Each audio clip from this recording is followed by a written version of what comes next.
And I'll finish up tonight's webinar by talking about how I clinically implement this into my practice. Like I said in the past few webinars, is I use diagnostic lenses on all my consultations, and I'll tell you specifically how I use CRT5 in my practice. So before I begin, I just want to thank Megan Schoenfelder, the executive director of the Academy. Megan shows up, she puts these webinars together, promotes them. Thank you very much, Megan. Thank you both for presenting. I know everybody's excited to hear what you have to say. Yes, thank you. And I also want to thank CooperVision, who is a sponsor on tonight's webinar. I had requested their sponsorship because whatever you hear from me and Maria, we authentically believe in it. Although we may sound biased, it's because we've used their products literally since they were FDA approved in 2002. So I wanted to shout out at CooperVision. So Maria, with that, do you want to start your half of the presentation? Thank you, Nick, for having me here.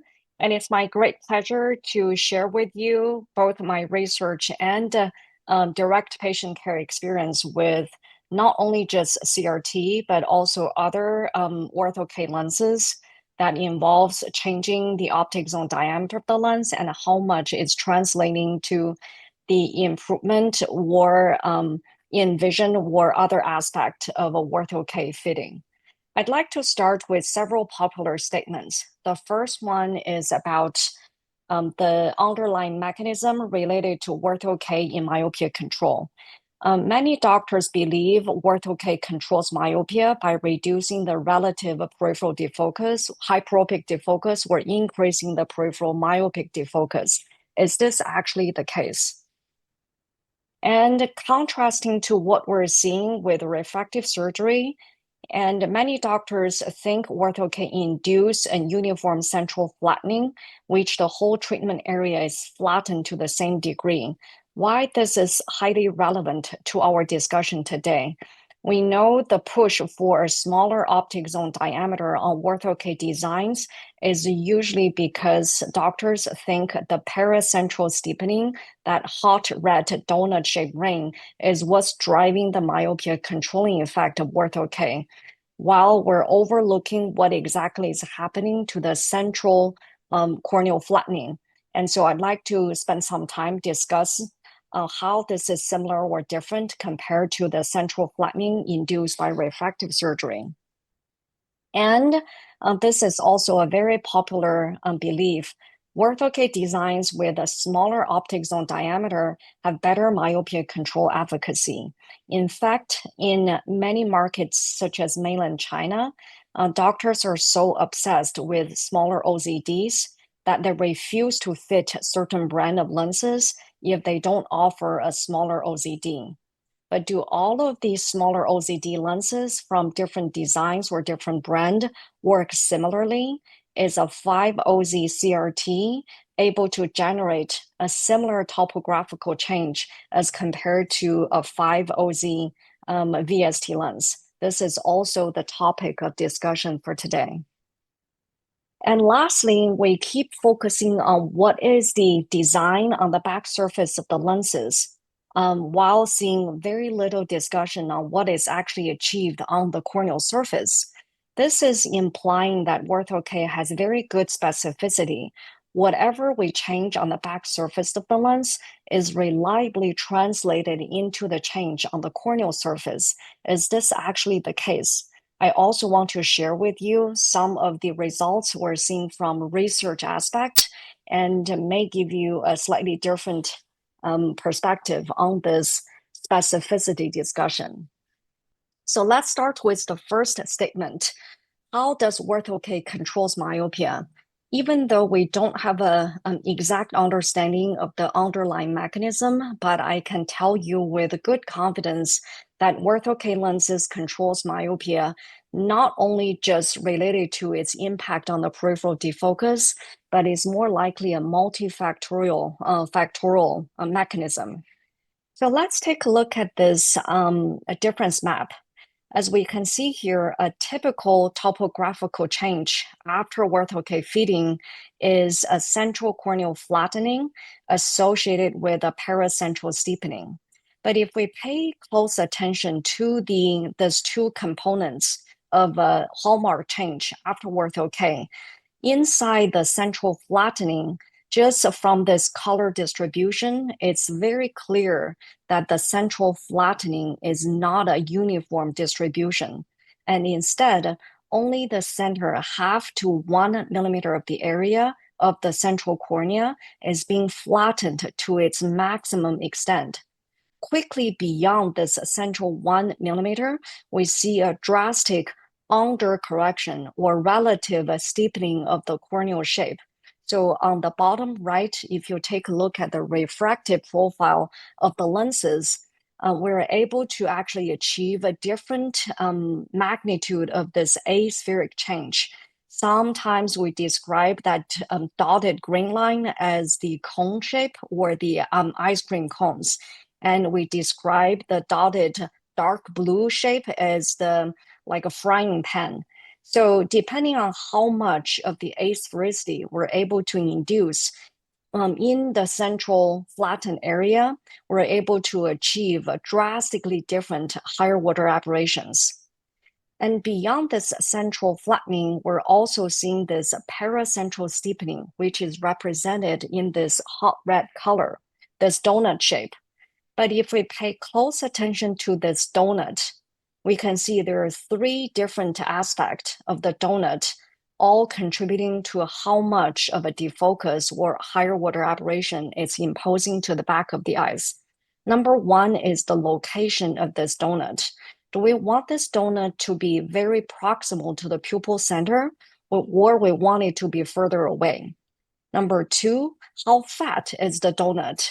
Meaning on the green arrows denoted as the width, do we want a donut to be very fat, very thick, or we want it to be very thin?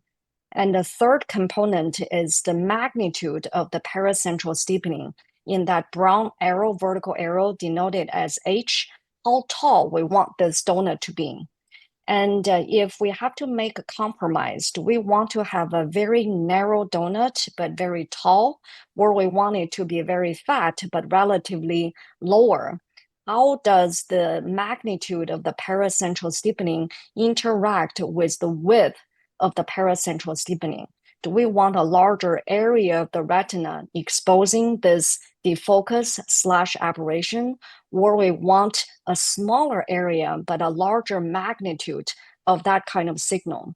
All of these complicated interactions is very hard to investigate, and to be honest, we actually don't have a clear dose-dependent response, understanding how much of the central corneal flattening in this aspheric distribution combined with this paracentral steepening working together in reducing myopia progression. So related to our previous discussion, I really want to take this opportunity to compare and contrast the topographical change induced by, let's say, LASIK or PRK compared to ortho-K. Obviously, we're seeing a 2 drastic difference in addition to this non-uniform central flattening, and we're also seeing this paracentral steepening, which is also absent in the refractive surgery. The combination of these 2 types of changes not only induce a lot of a peripheral myopic defocus, but also centrally increasing a lot of spherical aberration, positive spherical aberration and coma, especially if patients have clinically significant angle kappa. And we also know from multiple clinical studies showing that kids after ortho-K treatment tend to have a reduced lack of accommodation. The lack of accommodation itself has been proposed to be an independent risk factor for myopia development and progression. And also the fact that ortho-K is able to completely free kids from any other correction during the day, and this positive behavioral modifier is also a very significant factor in protecting myopia progression. So how do these 4 factors working together in slowing myopia with ortho-K treatment? It's definitely not just about a peripheral defocus. I also want to use the recent development of all of these novel spectacles, and in making an argument that a peripheral defocus is probably only a special subtype of a myopia stop signals. We know, at least in China market, there are over 250 different micro lens designs, all working to a certain extent in slowing myopia. And peripheral defocus cannot explain any of these designs in the myopia controlling effect. In fact, most of these micro lenses are not image forming. They're not coaxial, so they're not able to form a clear image shell on the retina. And most of them are using a reduced contrast, increasing aberration, increasing toricity, et cetera, as you can see from the like a wave front simulation, none of these micro lenses works on reducing the peripheral hyperopic defocus in controlling myopia. So this is clearly telling us there are multiple types of myopia stop signals generated by different optical interventions. And maybe peripheral myopic defocus is only one example of these many types of myopia stop signals. So I want to make sure we're taking a holistic perspective in understanding, at least in the case of Orthokeratology, there are multiple mechanisms at play. Now, coming back to our main topic today, optic zone diameter. The reason optic zone diameter has becoming such a hot topic is because many doctors believe by utilizing a smaller OZD, we're able to reliably achieve a smaller treatment zone on the cornea.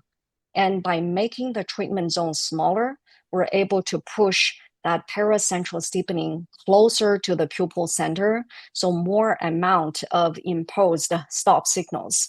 Is this actually the case?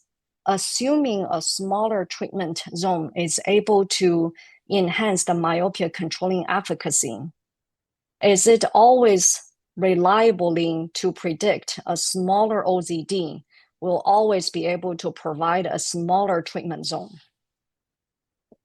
Related to that question, if we're making a change on the back surface of the Orthokeratology lens, for example, by changing the optic zone diameter from 6 millimeter to 5 millimeter, so a 1 millimeter reduction on the OZD, how much of that change we're expecting to see on the corneal surface? Are we always able to see the same amount of change across different individuals? Meaning, how much of a treatment specificity we would expect to see from Orthokeratology lenses? So I'd like to take this opportunity to really show you some of the preliminary results we're able to get from a self-controlled crossover study investigating CRT lenses in 6OZ compared to 5OZ. And so you can see from these two fluorescing patterns, if we compare, so this is the same eye on top or in the 6OZ design, and at the bottom, the 5OZ design.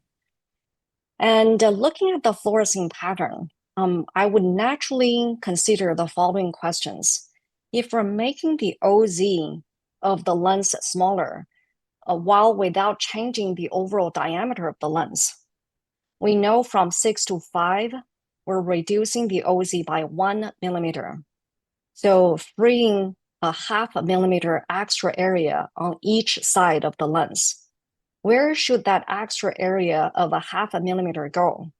If it goes all the way to the landing zone, or it's split half in the reverse curve or the return zone and half in the landing zone, are we expecting to see the same results?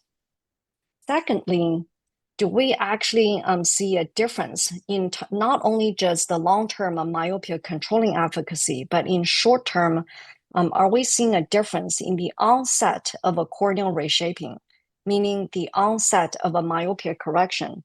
If so, what's the underlying mechanism explaining that difference? Number 3, do we see a topographical difference between the 5 versus the 6 OZ? If so, is this something highly reproducible, or this is highly variable across different individuals? And in the long run, do we actually see a myopia control implication with this design change? To answer the first part of the question, before we even want to do any larger scale, longer term study with a smaller OZ, we first have to answer the question, if we make the OZ smaller, where does the extra area go? So on the to right diagram, I'm showing you the two choices we need to choose from. The middle one is to keep the OZ as 5 and keep the return zone width as 1 millimeter, which is the same as the return zone width for the 6 OZ design. In other words, we spare all of these extra area and allocate them into the landing zone. On the right side, we also have the choice of making the return zone width a quarter millimeter wider, so splitting between the landing zone width and the return zone width. So for the two types of designs, they both have the same identical 5OZ, but are we going to be able to see any difference on the topographical results? In order to really minimize the impact from individual variability, we're designing the study to be a self-controlled crossover study. For each subject, they're wearing a 5OZ with a 1 millimeter return zone width in the one eye and 1.25 millimeter return zone width in the other eye. And so this interocular comparison allows us to understand at the same time point, do we see a difference between the two eyes? They wear the lenses for 4 weeks and followed by 2 weeks of a washout. Then we flipped the design. So at the end of this wearing a study, we're able to compare the designs, the two designs within the same eye, completely eliminating any possible individual variability in the possible differences. So we have 3 subjects, 6 eyes participated in this small preliminary study. And each pair is showing you the same eye wearing the 1 millimeter versus 1.25 millimeter return zone width.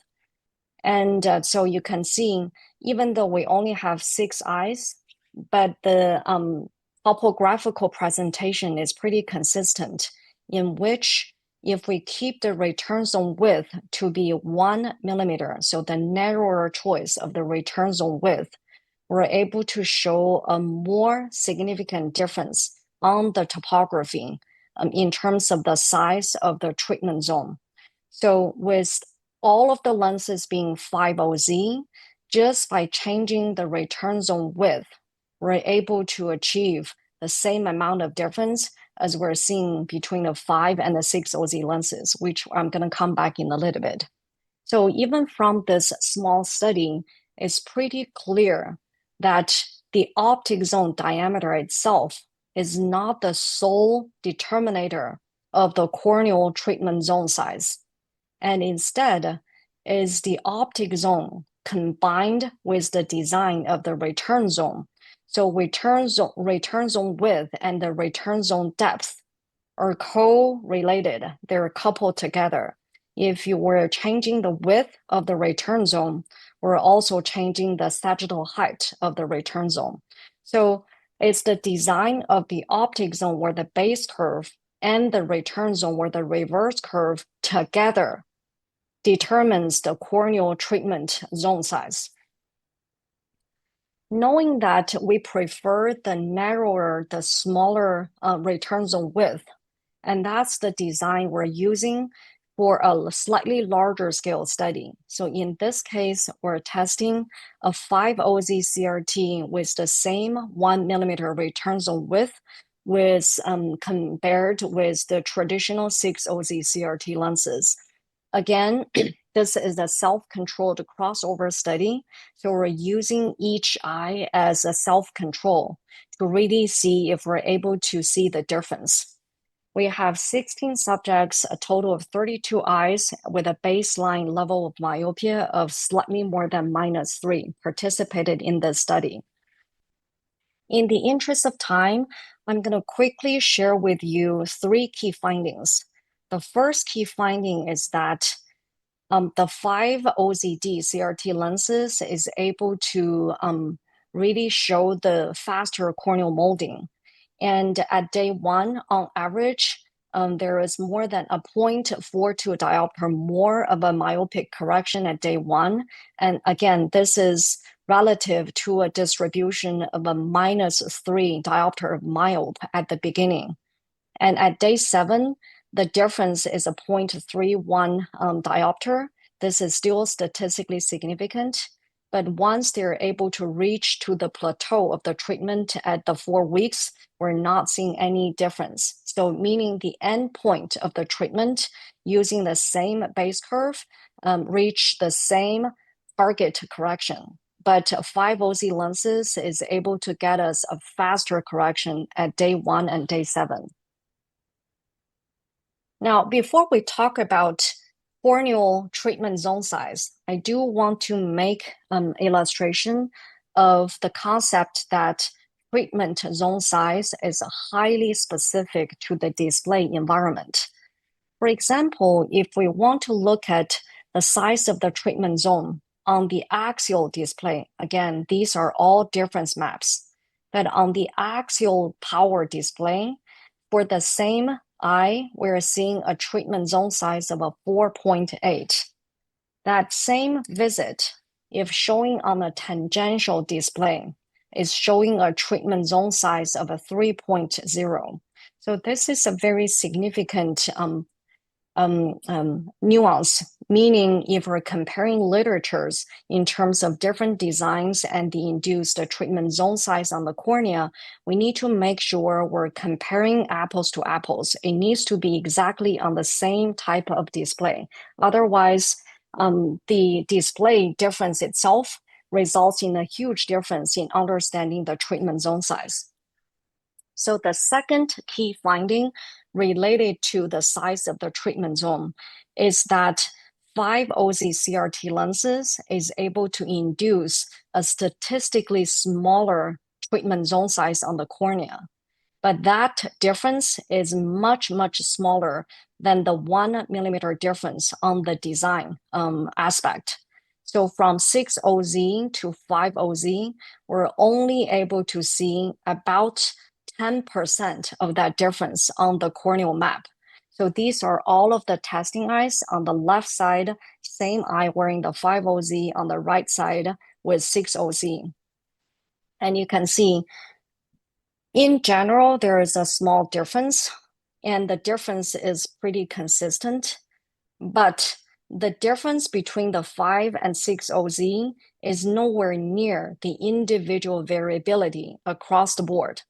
In some subjects, we're able to see a very small treatment area with both 5 and 6 OZ designs, but in some other subjects, the same designs induce a much larger treatment zone.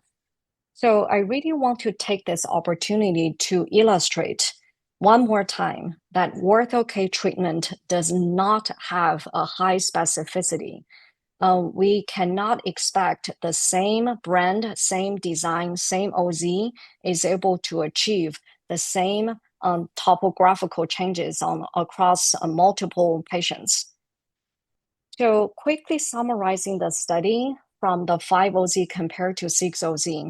Number 1, in this study, we were only using the 6 OZ diagnostic fitting, and we mathematically calculated the sagittal depth of the 5 OZ lenses. So translating into clinical practice, there is no need to purchase a separate 5 OZ diagnostic set.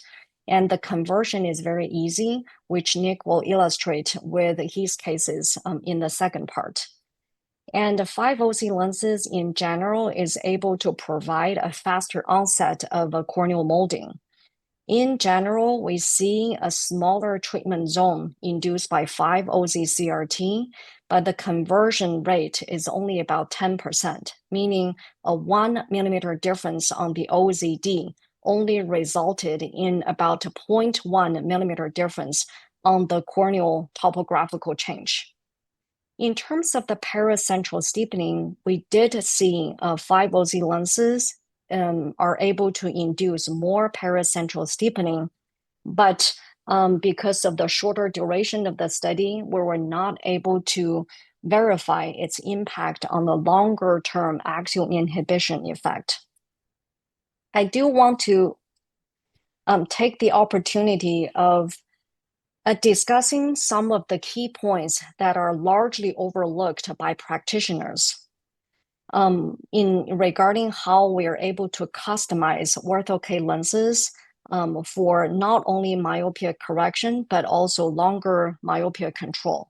Number one, just like refractive surgery, customizing Ortho-K designs without looking at the individual patient's pupil size and the pupil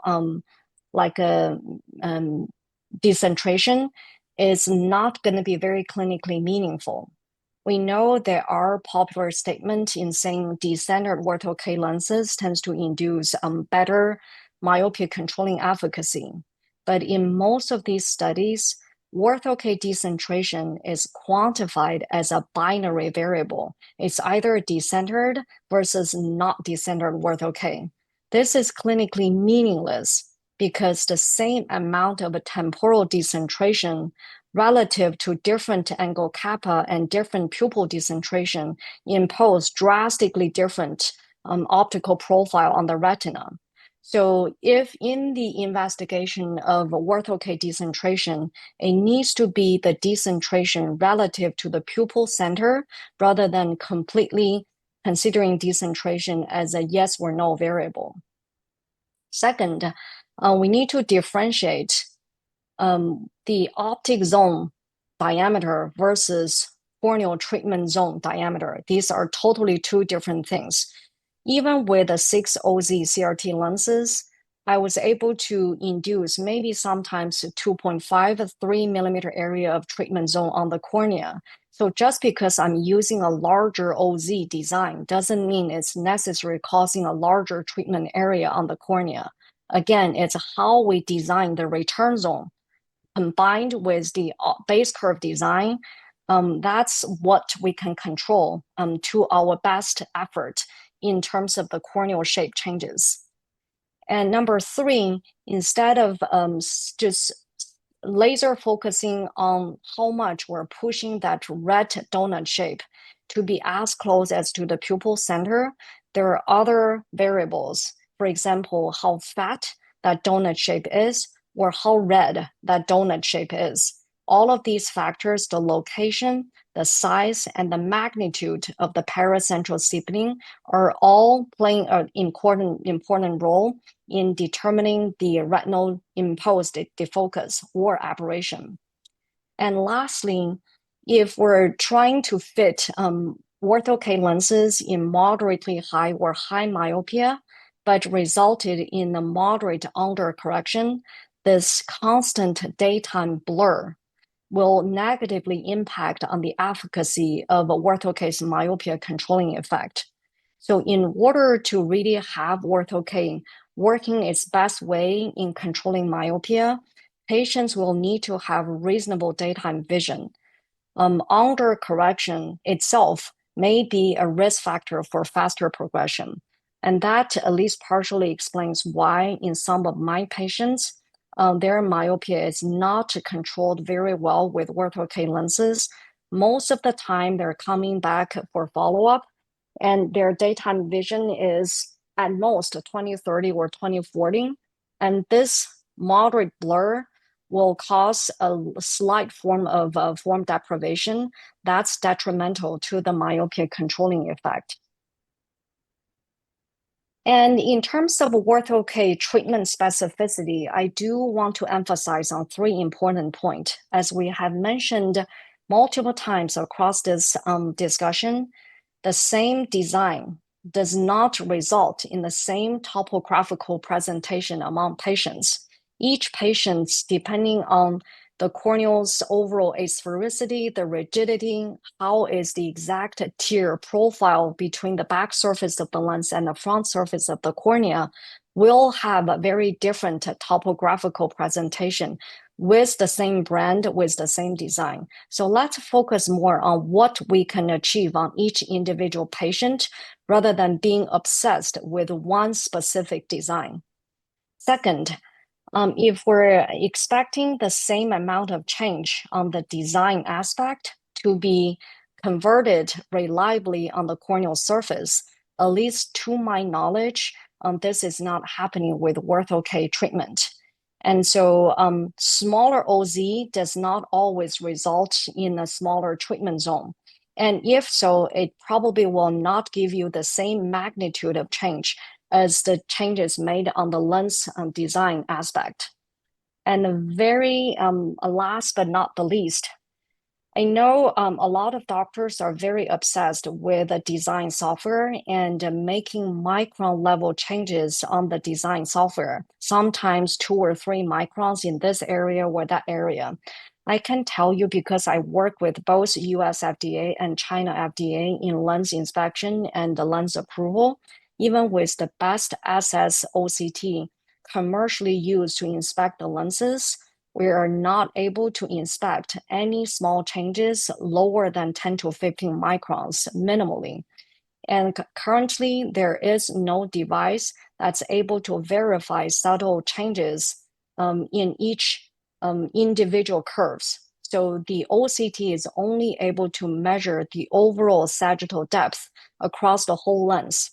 So without even able to verify a small change being reliably reflected on the cutting or the lathing of the lenses, very tiny changes on the design software does not mean the same as precise changes in the lasing process. So I want to end my portion of the presentation by sharing my, I would say, objective views of what I see as the future direction of optimized designs of Ortho-K lenses for myopia control. Yes, we have some proposed hypotheses, we have some preliminary data, but most of these are still staying as inconclusive. I would like to see more rigorous testing in the longer term, especially after adjusting for multiple covariants that are working together, and to be able to understand better what is the underlying mechanism of Ortho-K for myopia control, so that we have a better solid foundation for the more optimized designs of Ortho-K lenses, specifically for axial inhibition. And I'd like to show this picture of my 2 corgis. I asked them to hold without taking the treat. You can see just between the 2 corgis, one is staring at the treat, cannot move the eyes, and the other is looking away from the treat, showing you, examples of individual variability responding to the same command. With that, I'm going to pass it back to Nick. Thank you, Maria. So on that, Maria, we have a few minutes. We seem to have quite a few questions, and I know you like to answer questions. So is it okay if I pose these questions to you? Of course. Okay. And feel free to chime in if you have a different or addition to add. First question, what's the highest myopia custom lenses can accommodate? I can go an hour on for this question. I would say in general, the higher the level of myopia, the more challenging the fit is, and the more challenging for the long-term consistency in fitting.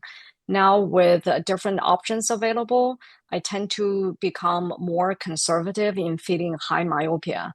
I know many of you who are very experienced with Ortho-K lenses may think differently, but I prioritize the safety of the lens wearer more so than the daytime correction. So my comfort zone for CRT-5OZ for average to steep cornea is about -5. And that's assuming not a significant, a very fast progression. If this is someone progressed from 350 to -5 in 1 year, I would be even more cautious, because even with Ortho-K, their myopia tends to slow down. But because the previous rate of progression is so high, the chance of this patient growing outside of the range that can be fully corrected in a safely manner is very high. So I do talk to the patients and parents of that possibility. If they're highly motivated, I don't mind feeding them. So again, my short answer for CRT 5OZ, my cutoff is close to -5 with average case. If it's a flatter cornea, I will go even lower. Nick, do you have anything to add? No, like you, with experience, I've learned, sometimes I can fit a -8. I'm so proud. Everything goes well.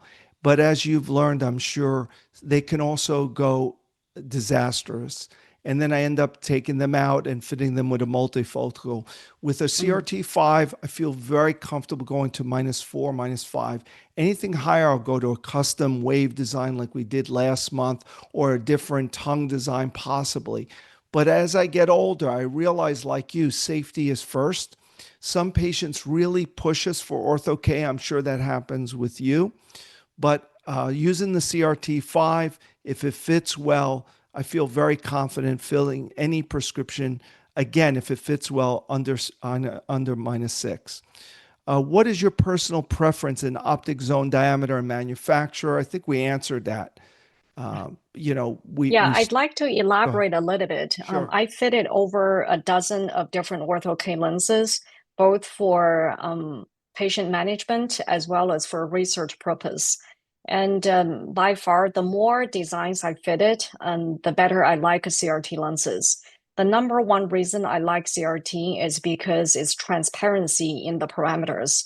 I'm someone who like to know, who number one, like to have control of the parameter changes. And number two, I want to learn from a reproducible experience. My biggest frustration with VST lenses with so many hidden parameters is that I don't get to learn nearly as much in the experience of troubleshooting. So I feel like I'm yielding the control back to the manufacturer. And whether I'm feeding one patient or 100 patients, I don't learn nearly as much in this design as compared to learning from CRT lenses. And in CRT lenses, based on the statistics I showed before, you can see I barely fit any CRT spherical lenses. Almost all of my patients are dual axis lenses, and 2/3 of my patients are in 5OZs. And so 5OZ dual axis CRT lenses are my most favorite. That's correct. Me too. I start out with that, and then I'll move on. I fit a lot of VST designs. I fit a lot of wave, but if it fits well on the first diagnostic, that's what I proceed. And I agree with you that with the transparency, the repeatability, the reproducibility of the lens, and it's right on the lens. It doesn't get any easier than that. Do you notice more I patients? also manage, one more thing to add. I also manage a lot of transferred patients or patients immigrating from China. If I see the laser markings as CRT lenses, it's so easy for me to continue either in the same ideal fitting or troubleshoot a previous suboptimal CRT fit. But if it's a VST lens with some lack of transparency in the parameters, usually a seamless transition is more challenging. So that's another big reason of why I love CRT lenses so much. Do you notice more patients are having a higher prevalence of dry eye? Would you recommend if their eye is correcting the vision, if the dry eye is correcting the vision, but the topography display repeatable ideal donut? I guess, well, let's start with the first part. Do you notice a higher prevalence of dry eye? So I manage a lot of Ortho-K patients, both my own patients and also transferred patients. I do have to say the number one reason for dry eye complaint of all of the Ortho-K patients I manage is subtle epithelial defect. The epithelial defect, even if it's very mild, usually cause a very significant dry eye problem. That's because the integrity of the epithelial layer is essential in anchoring the tear film. If you don't have a good epithelial layer, the tear film becomes very, very unstable.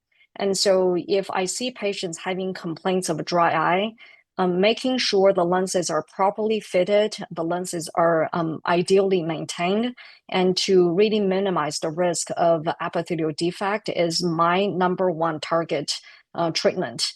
after ruling that out, if they still have dry problems, then I look at blepharitis, meibomian gland dysfunction, etc. But to answer this question briefly, in my experience, subtle epithelial defect, which most of the time can be troubleshooted with a slightly deeper sagittal depth and a slightly flatter peripheral system, that's my number one treatment strategy to solve the dry eye problem. With us, we look at the lids more and more. So I don't know. We know that correlation doesn't mean causation, but I find a lot more meibomian gland dysfunction. Maybe I'm looking at it, incomplete blinking. With us, when we do have an epithelial disruption, for us, it's the lens is a little tight. And usually I'll make an adjustment to the return zone to loosen it 25 microns. And usually that helps me if it's an epithelial disruption. Whether I notice it more or not, I don't know. I see a lot of kids with eczema and skin issues. Can that be contributed? I don't know, but I do notice it more and more.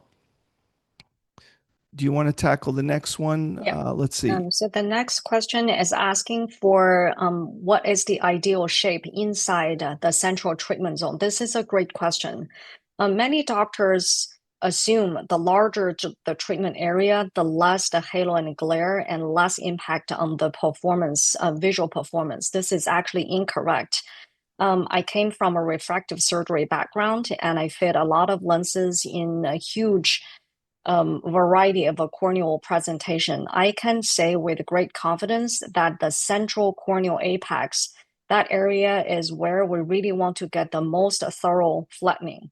And if we have a larger treatment area combined with even a very subtle pseudo-central island, meaning the central 1 millimeter of the cornea is not being flattened sufficiently, that's the most common reason of having halo and glare and reduced high contrast and low contrast visual acuity. So comparing to a smaller treatment area, but more thorough central flattening, with a larger treatment area, but uneven central flattening, the first one definitely provides a much better visual performance.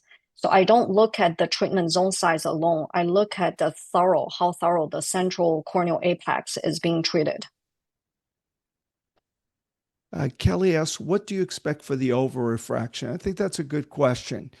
I look for anything plano to plus.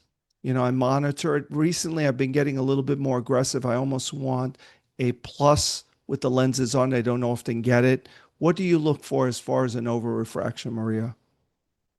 This is a great question. I do want to clarify that some doctors do over-refraction subjectively. Some doctors do AR. I trust over-refraction with auto-refraction much more than subjective. And because auto-refraction is sampling the same area over time and it's less pupil size dependent. If we're using the auto-refraction as a way of understanding the over-refraction, given the default power of CRT lenses being +0.5, my ideal over-refraction is anywhere from a +0.5 to +3/4. Giving me an overall of a +1 to +150 of a Jensen factor. But I also look at the accuracy of myopia correction without the lenses. If I'm using an aggressive Jensen factor, but after lens removal, I see a plus refraction at the end of the day of higher than +50, I will dial down on my base curve and making sure the patient is not too overcorrected at the end of the day. So to answer this question, I look at the over-refraction over the lenses, but I also look at the auto-refraction without the lenses. I use two factors combined to make sure I'm using sufficient Jensen factor, but I'm also not overcorrecting patients significantly. What over-refraction are you looking for usually? Let's say so at the 1 week assuming follow-up. For over the lenses, Yes. if the power of the lenses is +0.5, my over refraction most of the time is a +0.5 to +3/4. So a total Jensen factor of a +1 to +125. Okay. Yeah. The next question, does CooperVision provide the diagnostic kit or do you have to purchase it? You have to purchase it through CooperVision. And for attendees of this webinar, you get a 30% discount. So it makes sense because I'm sure these kits cost a big investment. I'm sure people would take the free diagnostic kits, but probably not utilize them. Next question. I don't follow it as much. I hope you do. Does the magnitude of the reverse curve impact the myopia control ability? Do we require paracentral plus to be excess of +4? Yeah, I'm assuming this is asking for the magnitude of the actual paracentral steepening on the cornea rather than the reverse curve of the lens. If we're talking about the paracentral steepening of the cornea, I don't look at it quantitatively because the way we're looking at how much curvature changes on that sagittal refractive profile usually provided by the topography software, that is highly inaccurate. Usually it's only giving us the relative difference of the neighboring area. So it doesn't give us the exact understanding of the corneal curvature.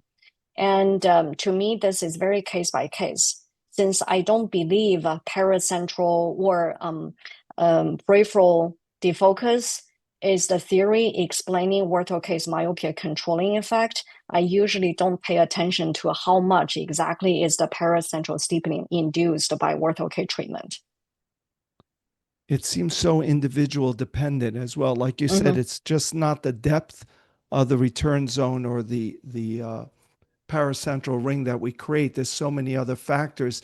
It seems from what you spoke about, Maria, it's the degree of spherical aberration or aberration we're creating in the central zone, correct? More than the red ring that we focused on in the past. Is that correct? Yeah, so the red ring, people like the red ring to be very close to the pupil region. I myself do not agree with that approach. The central aspheric corneal flattening, to me, that carries a lot more weight because human retina takes the signals from central region of the optics much more than the paracentral area. So I aim more on creating an thorough central corneal apex flattening, but also a very steep aspheric change. To me, that is more important than the shape and the location of the paracentral steepening. The next question is, how often do you have to change the parameters from the trial lens recommended by the Paragon software? And if you notice the changes, how do you reflect it to the CRT5 zone? Very easy. I would say, again, this is anecdotal, about 50% of the time, the patient holds the same parameters that I started with. Maria, how about you on your first try? Now you have probably more experience with this design, but of your first fits, how many stay with that first parameter? So I rarely change the CRT calculator. I rarely change the RZD1. So let me dial back. I think this question is several layers. Number one, for 6OZ design, the CRT calculator always give me pretty accurate RZD1. I rarely change RZD1. If anything, I would increase RZD2, so the vertical return zone depth. That's my most common change for 6OZ lenses. If I have an ideal 6OZ fitting, but I want to order lenses in 5OZ parameters, my conversion is slightly different than what's recommended by CRT calculator. From an ideal CRT 6OZ fitting, my RZDs for 5OZ lenses is 125 microns lower instead of 150 recommended in the CRT calculator. Second, the LZA1, the horizontal LZA, I almost always go 1 degree flatter for 5OZ lenses. Nick, as you mentioned earlier, the 5OZ lenses, if you go directly by the CRT calculator, they tend to give us horizontal edge lift to be on the very tight side. So if your 6OZ ideal fitting is a 33 LZA. For my 5OZ lenses, I always order the lenses in 30-33. And Maria, of those, making the adjustments you just said, how many do you change afterwards? 80% you think you catch on the first set, or less or more? So 3 tips. Large as the cornea can safely tolerate. Agree. And go flat on LZA1 and go deep on RZD2. So if we're using these 3 tips, my first fit success with CRT 5OZ dual axis is at least 80%. Yeah. So Fiona, for me, I would stay with still 50 to 60%. I don't make as many changes as Maria. I take the CRT calculator and I convert it to 5mm. I have learned this lens fits tight. And for me, it doesn't bother me because I want the lens centered. I could always loosen it up. When I get decentration, it's much harder to center the lens. The only thing I've learned is to loosen the landing zone, like Maria said. If it calls for a 33, I may loosen it to a 32 in the horizontal meridian and tighten it up if there's a lot of sill vertically. But I would order what the calculator predicts, and then you make changes directly based on the CRT5. You have the lens in front of you. It works just like the 6mm. If you need to loosen it and it's a 375 return zone, you just order a 350 and you loosen it up a little bit. If you want to loosen the landing zone in one meridian, it's 33, you make it a 32. Very easy adjustments. You can make it in one meridian or the other meridian. And then again, because it's warranted, you could have them back and then even fine tune it further. David has a question. In terms of the red ring, how much defocus do you aim for good myopia control? Is there a saturation amount of defocus? So this is really pertinent to what you discussed in the first half. I don't aim for any specific defocus in the hot red ring because I don't believe it's the core component of the origin of the myopia stop signals. I think what's happening in the central treatment zone is the core myopia, the origin of the core myopia stop signals. So to my knowledge, I don't think there's any studies really showing whether there is a dose-dependent effect in the amount of a paracentral steepening or the peripheral defocus. Yeah, what I try to do So the short answer is I don't have any specific aims. Yeah. I'm just happy, David, when I get a central fit, a good fit, no corneal disruption, good myopia control, and then I manage the axial length. Trying to do anything more, I think, was going to defeat my purpose. We had some very nice thank yous. And the last one is, how do you manage ortho-K in patients with decentered corneal apex? I'm assuming the angle kappa. I don't take it into account. Maria, is there a way that you measure this? So I'm not sure exactly what is asking here. If we're talking about corneal apex, and the solution is to go large. If you go large enough, especially with a 5OZ, because the extra area goes to the landing zone. We have a very wide landing region of the lens. That's ensuring the centration of the lens. And whether the corneal apex anatomically is decentered or not, we're still able to achieve a pretty ideal fitting and a centered treatment.